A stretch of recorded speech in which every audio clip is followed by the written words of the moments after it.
fiangonana jesosy mpanafaka sy ny JMTV manolotra antsika teny mpanafahana oronan-tsary mirakitra toriteny fampianarana fampahirezana.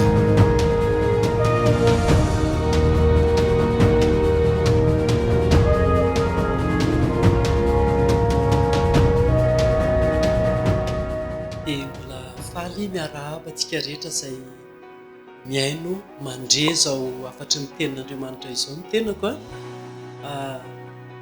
da mianatra atao amin'ny fiangonana Jesosy mpanafaka. Misy afatry ny tenin'Andriamanitra izay hoentina ho antsika ary dia hivavaka ao amin'izany amin'izao fotoana izao ary dia mangataka anao mba hanongila tsofina hiaino an'izany afatra izany fotoana fohimonja. Misaotra anao raiko amin'ny anaran'i Jesosy Kristy, raha afaka hitondra ny teninao ary hampianatra ny teninao tahizao afatra izao Tompo, anakery mandrakizay anova fiainan'olona, naroviana no henon'ny olona zao teninao zao satria velona ianao Andriamanitra ary ny fanamasina dia mambabo sy mampiaiky ny olona amin'ny fahotana sy ny famarinana ary ny fitsarana. Dia ataovy manan-kery foana izao Andriamanitra, anovanao olona, amonjenao olona amin'ny anaran'i Jesosy. Misaotra raiko.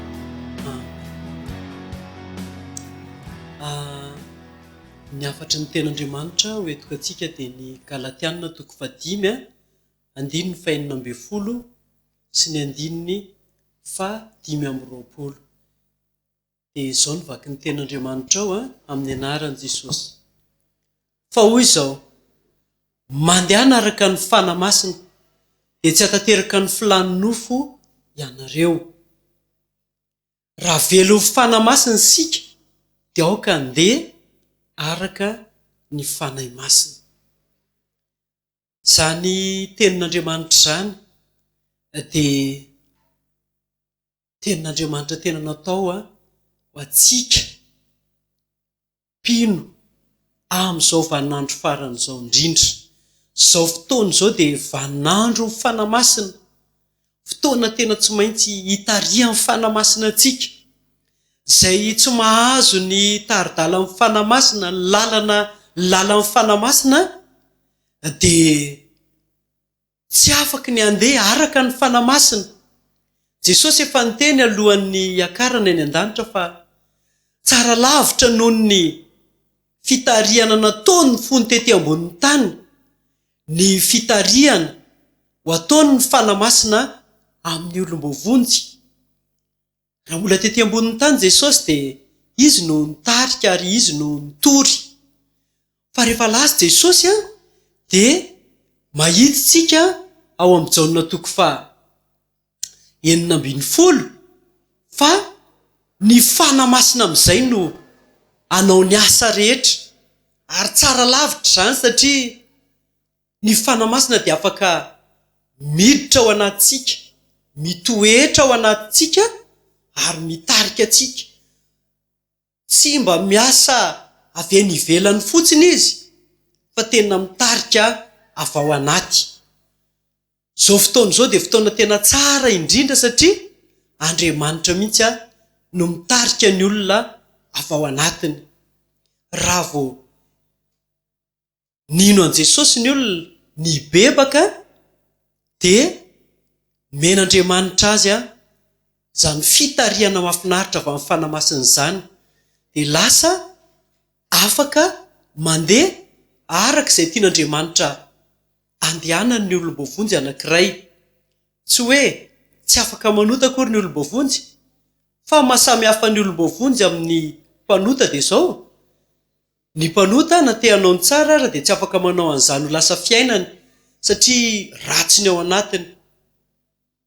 Fa ny olombovonjy kosa dia mbola mitafinofo aman-drahany koa izy, ao amin'ny filany, ao amin'ny fihetseham-pony, kanefa manana ny fanamasinao anatiny izy izay hitarika azo amin'ny marina rehetra ho Jesosy. Manomboka eo amin'ny Jaona 5:12 zany dia ny fanamasina zany nomeny Jesosy sy nomeny ny ray atsika hitarika atsika fiangonana amin'izao vaninandro iainantsika izao. Tena fitariana tsara indrindra zany a, ary zao famponan'Andriamanitra zay iainantsika izao dia tena ao anatin'ny tsara indrindra ihany koa, satria ao anaty Andriamanitra no mitarika ny zanany tsy irairay avy isan'andro isan'ora amin'ny fotoana rehetra zay iainantsika, zay mbola omenantsika mpino ety ambonin'ny tany, dia ao ny fanamasina mitarika atsika. Zany mahatonga atsika manana fiainam-baovao, zany mahatonga atsika manana fiainana mankahala fahotana. Ka averiko indray tsy hoe tsy afaka manota zany ny kristianina, afaka manota mihitsy izy, kanefa afaka misafidiny tsy hanota fa anaraka zay lazainy ny tenin'Andriamanitra, zay hitaria amin'ny fanamasina azy. Manana safidy izy ka tsy azony asan'ny nofo sy ny fahotana gejaina, tsy azony andevozina. Zany no zavatra tsara indrindra ataon'Andriamanitra, tsara indrindra hoy aho, zay fiainana feno fandresena ao amin'Andriamanitra. Lay tenin'Andriamanitra vakitsika teo anefa dia milaza tahaka ny mampatsiaro atsika ihany hoe mandehana araka amin'ny fanamasina dia tsy hatateraka ny filany nofo ianareo. Zany hoe ny olom-bovonjy zany dia tsy hoe foana ny filany nofony, fa kosa azo ny fehezina rehefa mandeha araka ny fanamasina izy. Io dia tena tanjona isan'andro ary ady isan'andro ihany koa eo amin'ny fiainam-pino. Tanjona hoy aho satria isan'andro zany dia afaka misafidy ianao na andeha araka ny fanamasina na andeha araka ny filany nofonao. Ady isan'andro ihany koa satria ny fevitra ho fanamasina dia ambaran'ny Galatiana 5 ihany koa andininy fa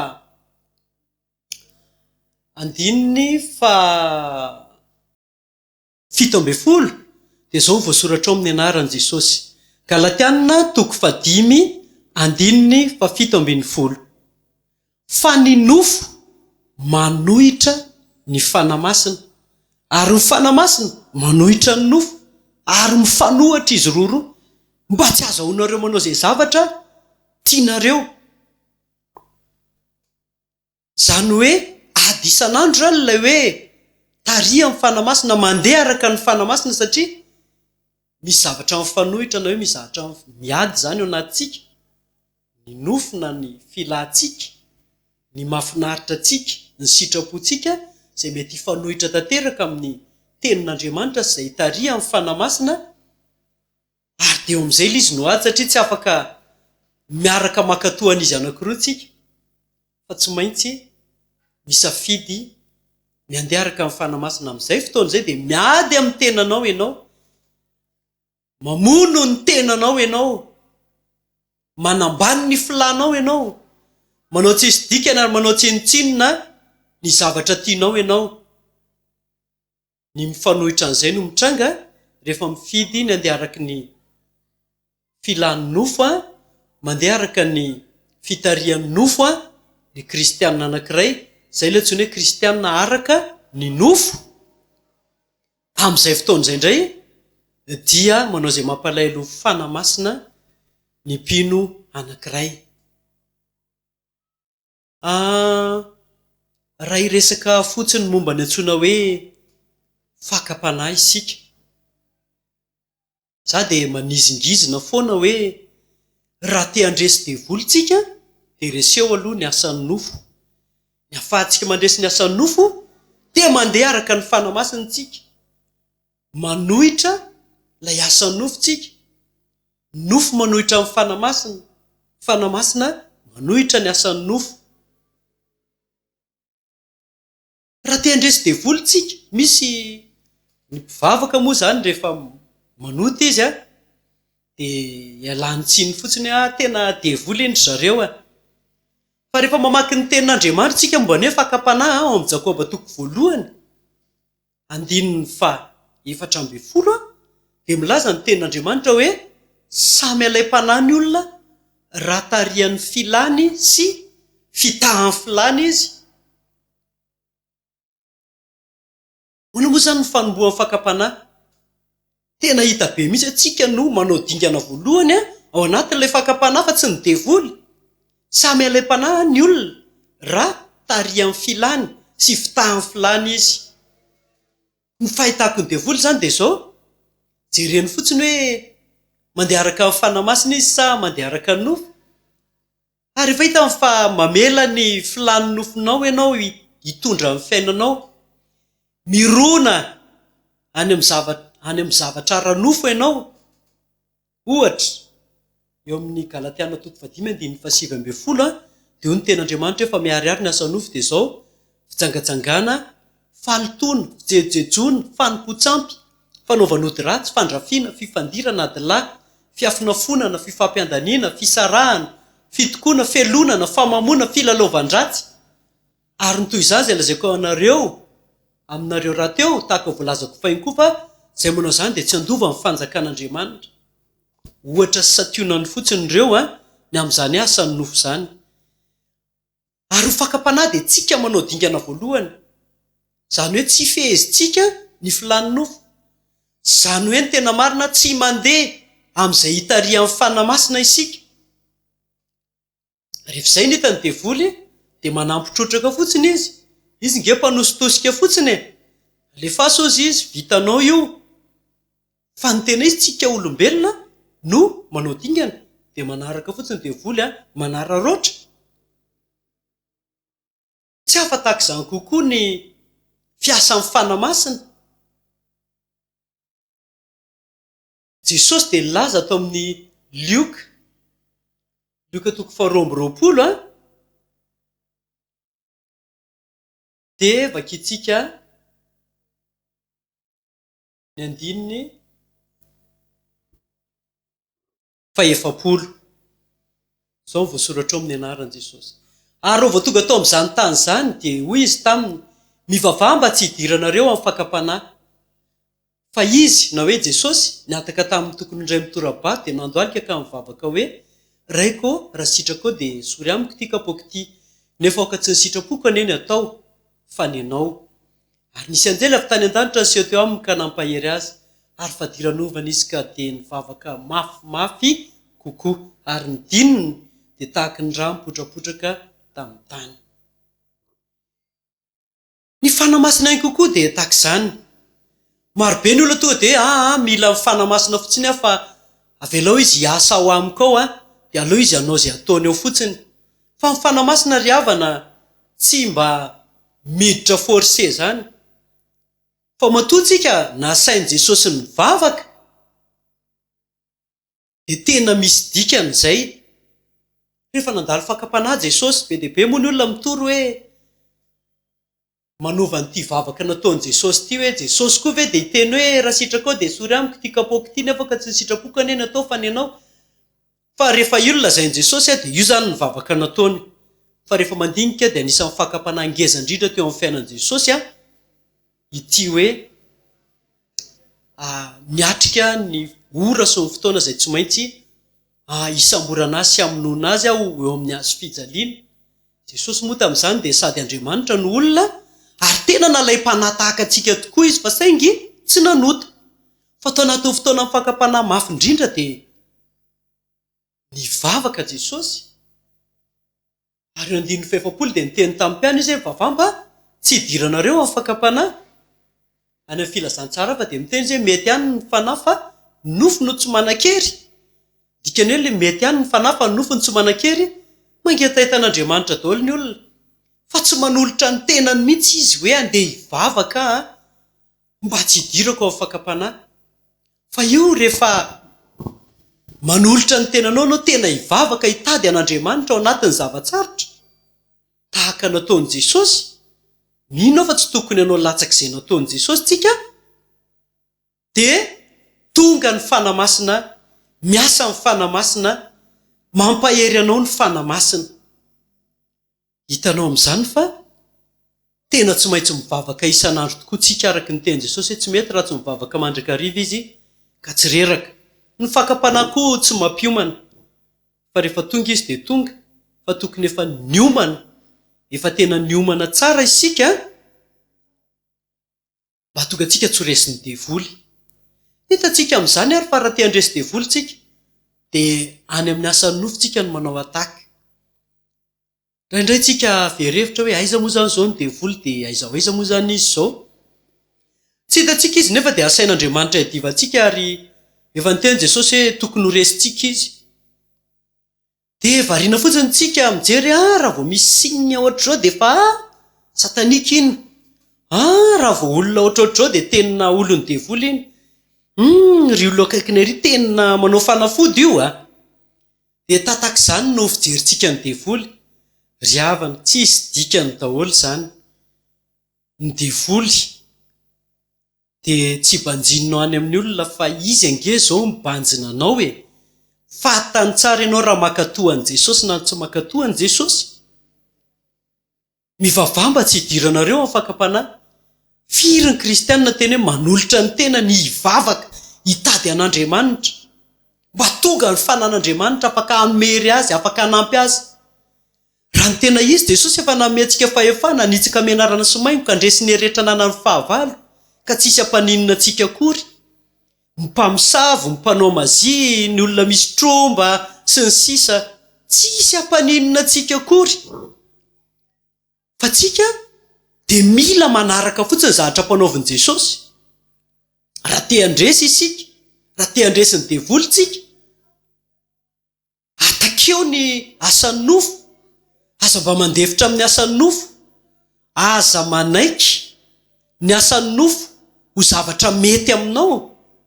Dia ambarako anao fa tena hanampy anao Andriamanitra, tena haharesy devoly ianao fa samy ailam-panahy ny olona raha tarihan'ny filany sy fitahany izy.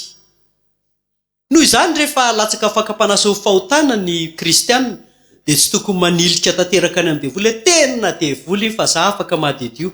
Fenao nanao dingana voalohany.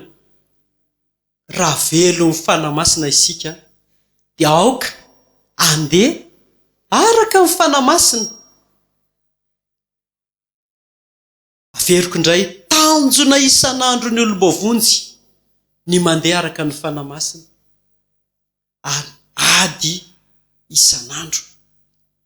Ianao izay miainao azao ve tena hoe manokana fotoana tena hivavahana, ary rehefa avy mivavaka ianao dia mbola vonona ny hivavaka ary tena mino an'izao tenin' Jesosy zao fa raha mazoto ianao miray amin'ny tompo amin'ny alala mivavaka dia hiasa mahery aminao ny fanan'Andriamanitra ho lasa lehilahy sy vehivavy feno hery ianao, feno ny fanamasina ianao, andeha araka ny fanamasina ianao ka tena tsy ahitahirika mihitsy ny devoly. Jesosy laza fa manoatra noho ny mpandresitsika amin'ny alalalay Andriamanitra ty atsika, kanefa atsika ihany koa no manao dingana voalohany any amin'ny faharesena rehefa mamela ny filahtsika hitarika atsika sy hamitaka atsika. Ry havana, Andriamanitra ne ampahery anao. Amiko manokana dia tsy alaolana eo anatrehan'ny tompo mihitsy ny hoe tompo ty zavatra anankiray ty tena tsy mety resiko. Efa resiko daholo zavatra rehetra fa ato tena vo foana. Rehefa tonga eto amin'ity zavatra ity dia tsy maintsy vo. Za dia avy nananatra sy niteny olona anankiray hoe aza manambany an'Andriamanitra, aza manambany an'i Jesosy, aza mba nina ny herin'ny fanamasina, aza mba ninao ny herin'Andriamanitra. Fa mandana araka amin'ny fanamasina. Raha velo fanamasina tsika dia tokony handeha araka amin'ny fanamasina. Aza mba nina ny fanamasina dia tena tsy afaka Jesosy ty anankiray ty fa ny rehetrarehetra mba hafany ihany. Fa tena miankina aminao mihitsy. Atoloro mihitsy ny tenanao. Ampandoli olona alikao. Ataovy mifady ihany ny vatanao. Mitedava an'Andriamanitra amin'ny fomba tena mangetaeta. Mangetaetany izany eo fenona ny fanamasina isan'andro izany.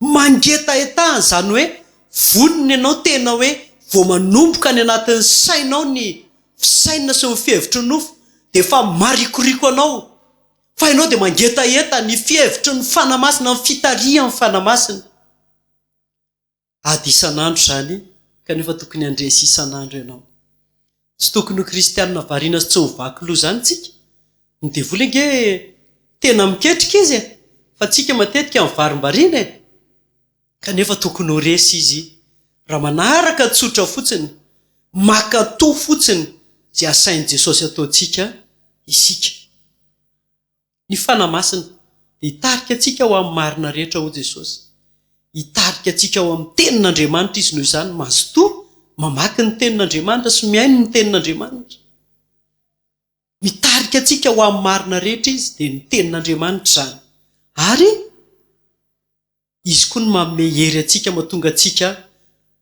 feno ny afo afaka tena hoe andresy ny fahavalo hitahanao amin'izany eny Andriamanitra za manokana dia tena mahatsapa fa raha tena manaiky tsika mpinotaria amin'ny fanamasina ary anaiky tsotra n'izay asain'i Jesosy ataontsika dia ahita devoly be dehibe resy isika ahita asany devoly be dehibe potika isika ary manomboka izao dia maniry amin'ny anaran'i Jesosy mba tsy ny tantaran'ny faharesenao tsony no alaza eo amin'ny fiainanao fa ny tantaran'ny faharesen'ny devoly ka tsy hatafiditra tsony izy fa andresy fakapanahy ianao na firy taona ianao na firy taona na tanora azy dia andresy ny fakapanahy ianao fa miova fotsiny ny fiainanao manolo tena hivavaka ianao ary manarak'izay dia manohitra ny asan'ny nofo mandany tenanao Jesosy amin'ny Luka 7:7 miady amin'ny nofonao miady amin'ny tenanao miady amin'ny asan'ny nofo miady amin'ny fisainana ratsy eto amin'ity zao tontolo zao ity ary mivavaka hatrany hatrany mba ho fenona ny fanamasina hitahanao ny Andriamanitra hivavaka ho anao amin'izao fotoana izao Andriamanitra raiko amin'ny anaran'i Jesosy misaotra anao ary mbola afaka nitory ny teninao ho tahinany ny olona rehetra izay nandre zany afatra ao zany ary amin'ny anaran'i Jesosy Kristy zanak'Andriamanitra velona zany teninao zany eny tonga ny olona rehetra tsirairay avy izay mandre an'olo tena anao dingana ara-panahy anao dingana anamafy ny fiainam-bavaka anamafy ny fitiavana tenin'Andriamanitra sy ny fiainona tenin'Andriamanitra zany teninao zany eny atonga anay